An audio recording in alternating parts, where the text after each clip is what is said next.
What's up, Bleach fans? It's time for the, I'd like to say latest, and we'll get to why that is, episode review for Bleach. 1,000-year Blood War arc. We are officially now a whole episode behind, but we are going to catch up as quickly as possible. This was episode 33, The Gate of the Sun. It covers basically everything remaining from volume 69.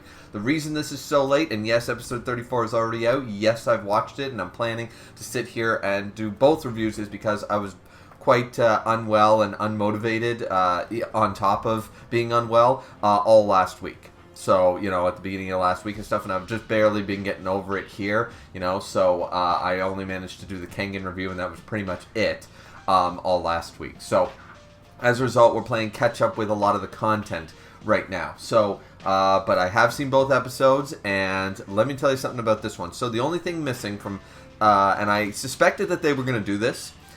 Obviously, Kubo is going to add quite a bit, or the anime is going to sort of take the Basby and the Hashwolf backstory scene that starts at the end of volume 69 here. It's most of it's in here, and the beginning of volume 70. And that's the part that's missing from both episodes. We skip it entirely. We do see Basby has gone off. We do see Basby is ready to go confront Hashwolf or whatever, but we don't actually see that confrontation start yet. I believe this to be the case because the sole reason is that it's going to be expanded upon, more so than it was in the manga at the time. And maybe not an entire episode dedicated to it, but close to it. I really think they're going to expand on that backstory, and we're going to get a bunch of new scenes and stuff like that during that to more explain how that all went down, because I remember it being a little confusing even for me. It felt like certain things were rushed and stuff. Maybe it'll just make more sense. The pacing will be a little slower, just to really let the content breathe a little bit. Let the flashback and the reasons and the whys sort of breathe better. So we're skipping that right now, and we're moving on to the present time, the current time, and everything like that. However, before we do that, so this episode, we get a little bit more than we did in the manga with Lily Barrow. Lily Barrow, of course, the five holies, URYU, and the other part of the royal guard for Yuha has been sent off to go eliminate the Quincy's, go kill the Quincy's and stuff, right? Or sorry, not eliminate the Quincy's, go kill the Soul Reapers, go kill the intruders. You are Quincy's, you are knights, you are honor, all that stuff. So they do that, and the later half of the episode is absolutely amazing. It's a brand new fight, a brand new scene, and it's fire. It's absolute fire, and we'll get to that. But we're going to cover the basis of what is basically in volume 69, with just a minor change. We see that Hisagi was shot in the manga, but we also see a lot of the other characters that came with this group. Uketaki's two, underlings, or right hands, as it were, right and left hand. Kind of funny that when you really consider Uketake was the one who, of course, never appointed a new lieutenant, which we actually got that scene here in this scene. We got the scene about Uketake basically saying, no, Central 46, I'm not replacing Cayenne. There's nobody worthy yet. No, it's not time for anybody, and I'm not out there. I'm not shopping around. It's sort of like when you break up with a girlfriend, or a husband, or you divorce your husband, or what have you. When you've had a long-term relationship, the worst thing you can usually do is jump back into the dating pool 5 minutes after. You know what I mean? That's not healthy recovery. Most people will agree that is not healthy to do. Most people. So, in the same way, Uketake was like, this was a horrific accident, I'm not ready to move on yet, so the lieutenant spot will stay open, and vacant for right now. Meanwhile, his other seats end up sort of becoming, and where he actually embodies, of course, the Mimihage.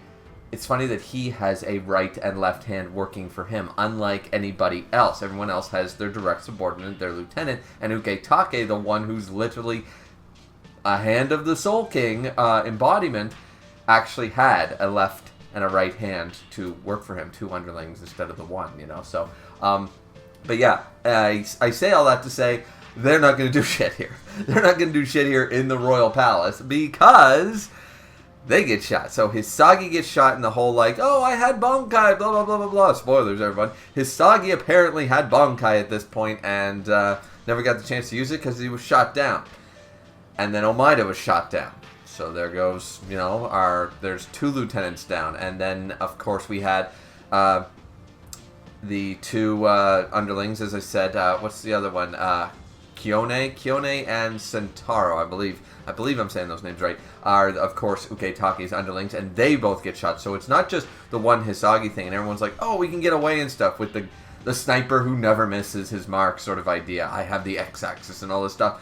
You know, the fact that he only shot like one guy, no. He's mowing them down. They're moving in a group, and he's like, bang, bang, bang, bang, and he's just taking them out like flies. He takes out the Uketaki guys, takes out Omaida, takes out Hisagi, and then takes out a 3rd lieutenant in Kyone's sister, Isane. So now our healer's down. Healer down! Out of mana! Ah! You know, so it's like, holy shit, right? So that was a cool addition. I did like that. Followed up by... So that scene goes down, and of course we know that Shunsui is eventually going to be like, alright, enough of this shit. And he's going to be like, alright, dual sword time. You want to play? You want to stop shooting down my guys? Kind of the head captain here. It makes me look bad that you're doing that right in front of me, right? That is put on hold here because we also see Ichigo's group encounter Askin. This, you know, and Grimmjow goes after them. This pretty much occurs the exact same way. Everything goes down the same way, except for one thing. If I might have skipped that page, whatever. I try to reread and make sure that none of this just is moved or pushed slightly. So I try to keep, you know, about a volume ahead just in case I miss something. But Ichigo showing up at the end to confront Askin the way he does, I don't believe that happens in the manga. Like to confront after Grimmjow is hit by the death ball and stuff like that. I don't think that's the way it went down exactly, but once again, when I watched the episode is when I checked the volume, and that was, you know, over a week ago now. So, correct me if I'm wrong there, but that was a slight change. Now, we don't know what happens after that. I assume we're going to jump back to how Askin dealt with Ichigo's group in the manga, where they're all flat on their ass, right? So, we'll wait to see that one. But that scene, it was well animated and stuff. It's funny. You know, Askin is beloved by a lot of the fan base. Me, personally, I don't think we spent enough time with him for me to be like, oh, I love Askin, he's so funny. And it's just like, I get it, he's doing the JoJo thing, like, run away, I don't actually want to fight and stuff. I get it, I do, but it just didn't be like, holy shit, best character in the arc, you know what I mean? As it did for some people.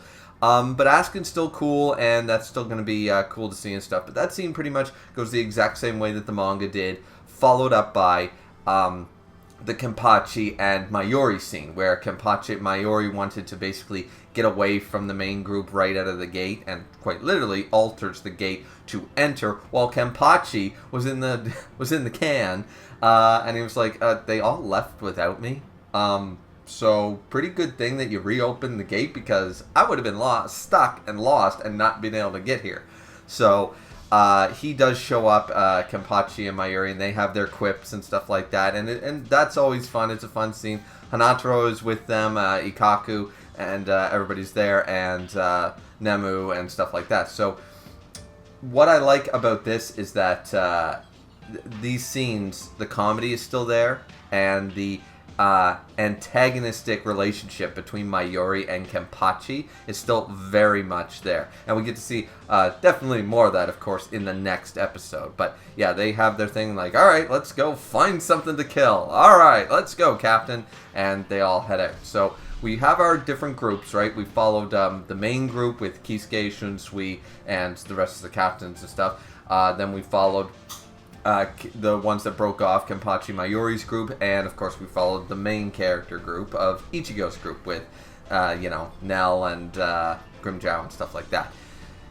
Now, here is where, brand new, the fight.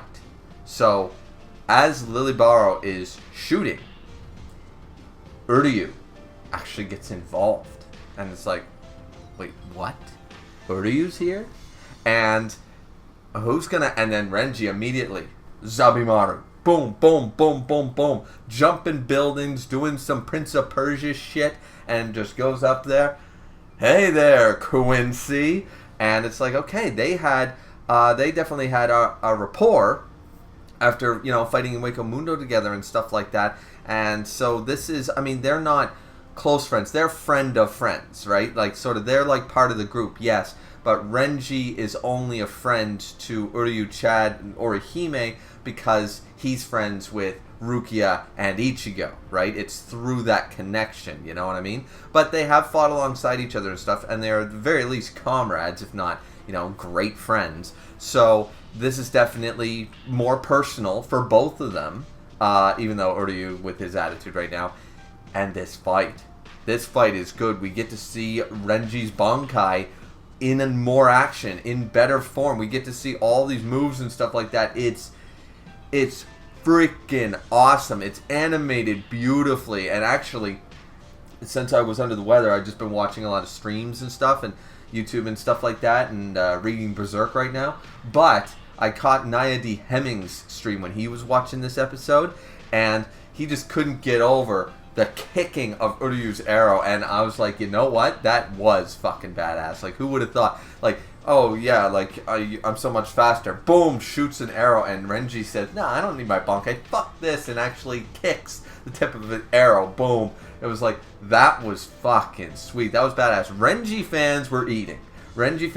Now, the thing was, this was always going to happen, and Uryu points it out at the end of the fight, is that Renji was always going to lose, and he was going to lose badly if this was going to be the matchup. Whoever fought against Uryu was going to lose badly. Now, I know some people have brought up the idea after the fact that he didn't use his script. Like, if he had used that, then, you could sort of see it, if that makes sense. Like Uryu did have to sort of go all out and stuff like that, and that's what's bothering some folk. But once again, I'd like to say that Uryu is way more selling the double-crossed, agent and stuff, like he's going for the kill sort of idea. Renji is unable to truly lift his sword against Uryu, which Uryu points out. But Renji smacks Uryu around. He dominates this fight, and if not for the Reishi, the ability to absorb, its home field advantage, there's all this craziness and stuff like that, with the Reishi going on, and that crazy ability where he just zaps all of his Ryatsu from him inside of it, catches him in a cage and does that. Uryu really did get his shit kicked for the majority of that fight, but then he did go all out from what we currently know in the story at this junction. And once again, this is a new fight, new scenes and stuff. He goes all out and he takes Renji out and he shoots him through the chest and stuff like that, and Renji loses the fight. But he did an amazing showing, in my opinion, and narratively we knew that this would have to be the case, because Uryu has things later on where he can't be like, holy shit, well, I lost an arm there, and I'm beat up to shit, and I'm bleeding and stuff, and I used up a lot of my power, but yeah, okay, time for that next scene from the manga, you know what I mean, where I was calm, cool, and collected, and now all of a sudden I'm beat the shit out of, right? So we knew that was going to have to be the case. He was going to have to dominate at some point. But as I said, he points out now the third reason is for show, for Hashwall, for Lilibaro, as we find out, and stuff like that. For all these guys that are watching him with the eye and being like, I don't know if I trust this Uryu guy, this Ishida, sort of idea, because Soken left us, and, his family are a bunch of traitors and stuff, so Uryu's here, and it's like, So, they're definitely thinking the same thing, right? He's fought alongside of Soul Reapers, they probably know all this history, I'm sure it's been mentioned before, and even is showing up against Ichigo, which was brand new, right? Before it was just Lilibaro shot him.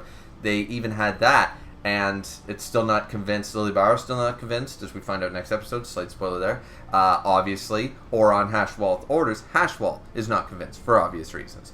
But yeah, the fight was amazing. That crazy snake attack, and the fact that we get that scene in the Royal Palace where he's training, and he's like, okay, so you know the real name and stuff, but now that you've known the real name, you're basically, the way I took it is that Ichibei, in this scene, talking about this 20-second, you need 20 seconds, and you can use this one super-powered attack from your Bankai, which is badass. Turns into a giant flame wielder, giant, city block size explosions and shit. It's awesome, and it's so well animated, like this whole 1000 Year Blood War has been.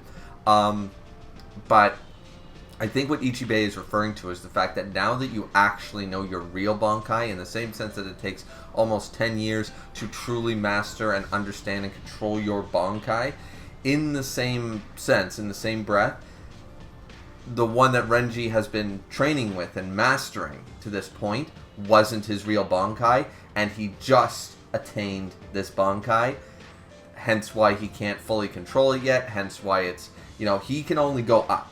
He can only improve from here.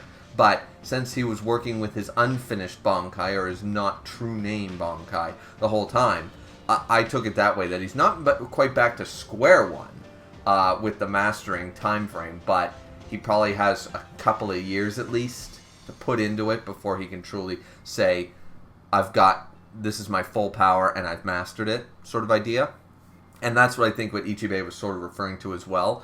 Now, URYU, as I said, after this, he catches him in that cage, dominant, and just sucks every bit of his Ryatsu out of him, and then Renji still launches a Bankai blast at him, but I mean, of course, it doesn't manage to work. URYU's URYU right now. As far as we know, he's the traitor. He tried to kill Ichigo. Nearly, you could argue that without Orihime there, would have succeeded with that shot, and now he's shot Renji right through the heart, right? Or through the chest. So, damn URYU. As I said, the fight was totally unexpected. It was absolutely awesome, and URYU points out there are 3 reasons why, you lost to me. Like, A, you didn't know the full extent of my power and what I could do, and I knew what you could do, sort of idea. I mean, obviously, you didn't know about the new Bankai, so you can make that argument, but URYU has definitely improved, and this is a totally different URYU, unlike Renji, it's still Zabimaru, and it's still this, still that, but he's got this new, the Volt standing and all this stuff, so that's quite new. It's like, you didn't know anything about my powers. You also, you weren't actually trying to kill me, and your sword had so much hesitation in it that you're not able to maximize your power and your abilities. So if you were truly, he implies there, and I like this line, and I hope this appeases most power scalers and Renji fans, is that had you actually been trying to kill me, this might have gone a lot different. Not that he would have necessarily, URYU saying you would have killed me, you would have succeeded, but this situation right now where I'm on top and you're down there after this amount of damage might not have been the case. If you had actually been going for the kill, I probably would have taken a lot more. I would have had to go all out earlier, or what have you, right? But URYU knew that Renji was never trying to actually kill him.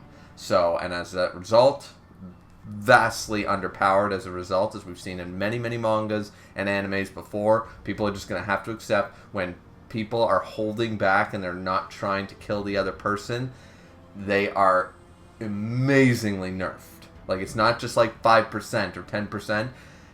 It's a heavy price. It's like more like 30-40%, because they really don't want to hurt the other person, or accidentally kill them. So, and then of course the final one, because you are a Soul Reaper and I am a Quincy and I despise you. And it's just like, okay, or you're really selling it for the Yuha crowd. You're really selling it, but yeah, no, totally unexpected fight. Great episode, because we finished off, as I said, Volume 69, except for the Basby backstory, which I believe will be, as I said, the majority of it will be a whole episode. It'll probably likely be expanded upon and stuff, and it's going to just be moved as we follow the initial fights with all the groups. The Askin, this new fight with URYU, the Lilybaro stuff. I'm sure we'll see the Shinsui stuff, and currently we're in the Pernida fight, right, with Kenpachi Mayuri in the following episode. So we're following basically volume.